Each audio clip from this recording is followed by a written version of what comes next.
கண்டிப்பாக அடுத்த ஒரு 40-50 ஆண்டுகளுக்கு தளபதி கொடி மட்டும்தான் பறக்கும். அது எந்த மாற்றமும் இல்லை. தளபதி கொடி மட்டும்தான் பறக்கும். நிறைய துறையில நிறைய மாற்றம் செய்ய வேண்டிய பணியில அனைத்து அமைச்சர்களும் ஈடுபடுறாங்க. எல்லா துறையிலும் கடுமையான மாற்றங்கள் நடந்து வரும், கடுமையான நடவடிக்கைகள் எடுத்து வரும். எல்லாரும் நமக்கான முதல்வர் என்ன சொல்றாலும் அதை நோக்கி பயணிக்க பணிகளை ஈடுபட்டு வராங்க. ஒவ்வொரு வருடமும் மாற்றம் இருக்கும். ஏன்னா 50-60 வருஷமா குறையோடு கிடந்த சிஸ்டம், 50-60 வருஷமா கெட்டு போன நிர்வாகம். இந்த நிர்வாகத்தை அனைத்தையும் மாற்றப்ப எல்லாரும் முடிக்கிறாங்க. ஒரு லஞ்சமா வாங்க வேலை பார்க்க முடியுமா இப்பவும் தெரியல. நிறைய பேருக்கு லஞ்சம் வாங்காம எப்படி வேலை பார்ப்பாங்க?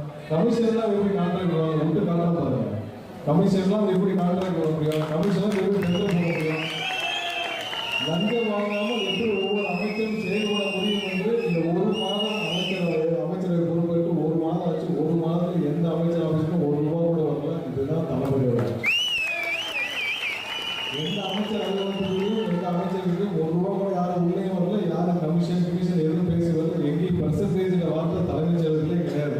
இதுக்கு முன்னாடி எத்தனை பர்சன்ட் போன ஆட்சி 30% நம்ம 32% காலம் போய் பர்சன்டேஜ் வார்த்தை தலைமைச் செயலர்கள் எங்கேயுமே கிடையாது. முற்றிலுமாக ஒரே மாதத்தில் தலைமைச் செயலர்கள் அனைத்து துறைகளிலும் லஞ்ச லாபத்தை ஒழித்த நம்மளோட முதல்வர்.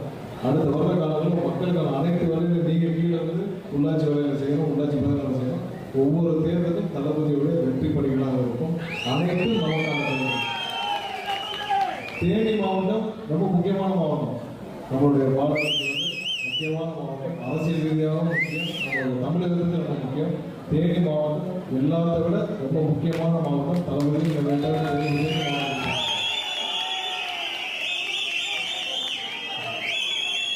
கண்டிப்பா எல்லா ஊர்லயும் தளபதியுடைய ப்ரோக்ராம் நடக்கும்.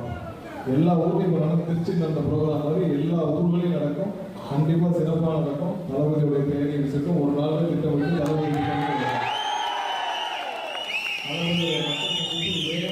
ஒவ்வொரு இடத்துலையும் ஒவ்வொரு ஊர்லையும் ஒவ்வொரு மாவட்டத்திற்கும் எல்லாத்த விட எப்படி ஒரு மாநிலத்துக்கு ஒரு முக்கியமான மாவட்டம் அதுதான் தேனி மாவட்டம். நம்மளுடைய சுகாதாரத்தில் எல்லாத்தையும் பாதுகாக்கிற ஒரு மாவட்டம், ரொம்ப முக்கியமான மாவட்டம். அதில் எல்லாத்தையும் ஏன்னா இப்போவும் பார்த்தீங்கன்னா நம்ம இயற்கை வளங்கள் அனைத்தையும் பாதுகாத்து ஒரே எந்த இது இல்லாமல் நம்மளுக்கு பிரச்சனை இல்லாமல் ஸ்மூத்தாக போகிற மாவட்டம் நம்மளுடைய மாவட்டம்.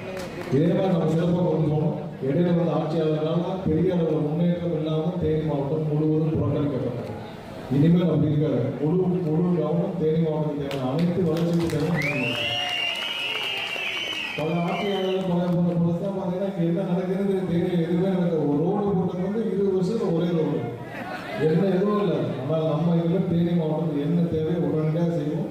எங்கெங்கெல்லாம் தவறு நடக்குதோ அதெல்லாம் கண்டிப்பாக நம்ம கடுமையான நடவடிக்கை எடுப்போம்.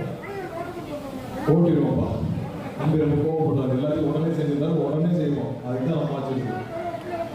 உங்கள் அனைவருக்கும் மீண்டும் என்னுடைய வாழ்த்துக்களை நன்றி தெரிவித்துக் கொள்கிறேன். இன்னைக்கு நிறைய சேர்ந்தவங்க இன்னைக்கு நிறைய மாற்று கட்சியும் சேர்ந்தாங்க. அவர்களுக்கும் என்னுடைய வாழ்த்துக்களையும் நன்றி தெரிவித்துக்